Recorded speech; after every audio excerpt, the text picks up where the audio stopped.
কম নন। তিনি চট্টগ্রামের আরেকজন প্রথিতযশা এবং যদি পলিটিক্সে আরেকজন পিলার বলি সেই গোলাম আকবর খন্দকার।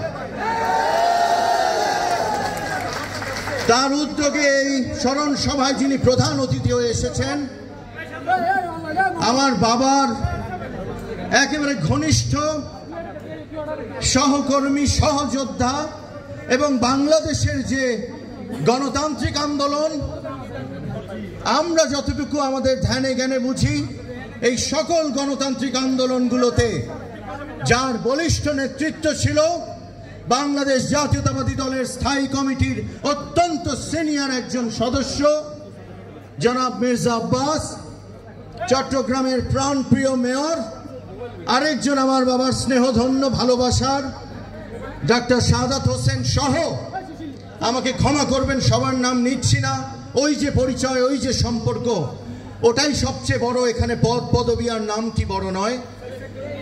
আপনাদের সকলকে জানাই, আর আমার যুব দল, স্বেচ্ছাসেবক দল, শ্রমিক দল, মহিলা দল, বিএনপি, আমার আত্মীয় স্বজন এখানে যারা আছেন, আমার আত্মার আত্মীয়, আসসালামু আলাইকুম ওয়া রাহমাতুল্লাহি ওয়া বারাকাতুহু।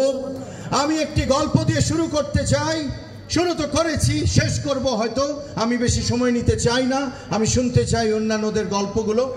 আমার মায়ের ব্যাগ যেদিন বেতন আসতো, আমার মায়ের, আপনারা জানেন ইকোনমিক্সের প্রফেসর, সেই দিনই ব্যাগ খালি হয়ে যেত এবং আমি একটা যুদ্ধ দেখতে পেতাম আমার ঘরে। আমার মা বলতো এখন কি করব, ব্যাগ এসে দেখে খালি। আব্বা কখন ড্রয়িং রুম থেকে এসে টাকাটা নিয়ে আমার বাবার মানুষদেরকে, আমরা তখন ডাকতাম মানুষ আসছে, বাবার মানুষ আসছে। এভাবে আমার মায়ের সব গেছে। আমার ম্যাট্রিক পরীক্ষা, ইন্টারমিডিয়েট পরীক্ষা আমার বেডরুমে মানুষ। আমি ওভাবেই পরীক্ষা দিয়েছি, আমার বোনও পরীক্ষা দিয়েছে। আমার ড্রয়িং রুম, আমার বেডরুমের মধ্যে কোনো পার্থক্য নাই। আমি আমার 50 বছরে যখন থেকে জ্ঞান হয়েছে কোনো পার্থক্য দেখি নাই, তাই আমারও কোনো পার্থক্য করবার সুযোগ নাই। আমি যদি রাজনীতি করি, রাজনীতির সংজ্ঞা হবে সেটাই জনমানুষের জন্য, শ্রমিকের জন্য, শ্রমিকের বস্তিতে, কৃষকের আইলে রাজপথে নয়। এই কমিটমেন্ট আপনাদের আজও করে যাব। যতবার মিটিং মিছিলে যাই এই কথা বলি এবং নিজেকে আটকাই।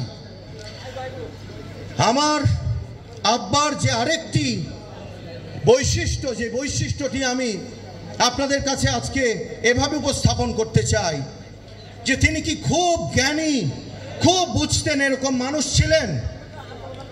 আমার যেন মনে হয় আমার আব্বা কম বোদ্ধা, বড় যোদ্ধা। অর্থাৎ তিনি একটা মানুষের বোঝার চেষ্টা করতেন তার সমস্যাটা কি, আগে থেকেই বুঝে যেতেন না কার কি প্রয়োজন এবং তার কি নিজের প্রয়োজন।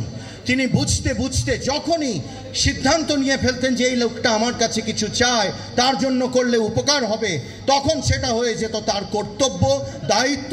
এবং একজন কালকেই বলছিলেন মারা গেছেন এবং আব্বার কাছে গিয়ে বললেন তিনি মারা গেছেন। আব্বা বলল ওর একটা কাজ আমার করে দেওয়ার কথা ছিল, আমি বোধহয় পারলাম না কাজটা করতে। এই কথাটা আব্বার বলার দরকার ছিল না, কিন্তু যিনি মারা গেছেন তিনি আমাকে বলে গেছেন নোমান চাচা আমার জন্য সব চেষ্টা করেছেন। আইয়ুব বাচ্চু, আমি নামটা বলে দিলাম, গায়ক আইয়ুব বাচ্চু। আমার কথা হলো, আমরা স্মরণ সভা যে কারণে করি, আমরা নিশ্চয়ই কিছু শিখতে চাই, অবশ্যই, তাই নয় কি? আমরা আজকে কি নিয়ে যাব এখান থেকে? দুটো কথা আমি বলবো। একটি হলো ষড়যন্ত্র বাংলাদেশের বিরুদ্ধে হচ্ছিল, আমাদের দলের বিরুদ্ধে হচ্ছে।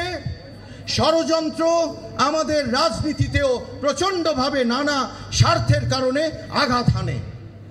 অন্যায় যে সহে আর অন্যায় যে করে একই দোষে দুষ্ট। মাস্টারদা সূর্য সেন, যেহেতু উত্তর জেলার এখানে অনেকে আছেন, আমার সেই রাউজানের মাস্টারদা সূর্য সেন থেকে শুরু করে আব্দুল্লাহ নোমান কোনোদিন কোনো অন্যায়ের সাথে, কোনো ষড়যন্ত্রের সাথে তিনি আপোষ করেননি, তারা আপোষ করেননি, আপনারাও করবেন না। না হলে বাংলাদেশ আবারও হোঁচট খাবে। বাংলাদেশ এখন আমাদের দিকে তাকিয়ে আছে। অতএব ন্যায়ের পথে, সত্যের পথে, ভালোর পথে চলতে হবে। যদি কোথাও কোনো অসুবিধা হয়, যদি আমার পক্ষে কোনো সেই জায়গায় সহযোগিতা করা সম্ভব হয়, আপনারা কোনো প্রলোভনের দিকে না গিয়ে আমার কাছে আসবেন। আমার যা আছে আমি ওয়াদা করছি সব দিয়ে দেব আপনাদের জন্য। কিন্তু তারপরও আদর্শিক রাজনীতি ফেরত আনুন চট্টগ্রামে, দয়া করে ফেরত আনুন চট্টগ্রামে। গ্রুপিং এর নামে, সব নামে আমাদের মতো মানুষরা যে কষ্ট পাচ্ছে, এটা দরকার নাই। আমরা ছেড়ে দিতে রাজি। আমার থেকে চেয়ে নিয়ে নিতে পারবেন সব কিছু, আমার কাছ থেকে কোনো কিছু যুদ্ধ করে নিতে হবে না। আমি সেই ধরনের নেতার ছেলে ইনশাআল্লাহ। আর বলতে চাই, আপনারা একটু দোয়া করবেন। যে কারণে আজকে আমরা এখানে সমবেত হয়েছি, তিনি যেন বেহেশত নসিব হন। আসলে এই অনুষ্ঠানগুলো হয় যেন আমাদেরকে কাঁদাবার জন্য, এবং এখানে অনেকে আছে আমি জানি তারা কাঁদছেন ভেতরে ভেতরে। তো আমাদের এই আব্দুল্লাহ নোমানের জন্য, যিনি শুধু পিতা নন, যিনি প্রতিষ্ঠান ছিলেন, একজন সৎ মানুষ ছিলেন, একজন ভালো মানুষ ছিলেন, সবার শেষে তিনি মন্ত্রী ছিলেন, সবার শেষে। এর আগে তিনি একটা অসাধারণ ব্যক্তিত্ব, একজন অসাধারণ মানবপ্রেমী রাজনীতিবিদ। সেই মানুষটার জন্য আপনারা দোয়া করবেন যেন তিনি বেহেশত নসিব হন। আর আমার পাশে এভাবে থাকবেন, যেভাবে থাকলে আমাকে নেতা বা মন্ত্রী বা অন্য কিছু হতে হবে না, কিন্তু আমি আপনাদের দোয়ায় এমন কিছু করতে পারবো যে করা দিয়ে আমি কোটি কোটি মানুষের উপকার করতে পারবো ইনশাআল্লাহ।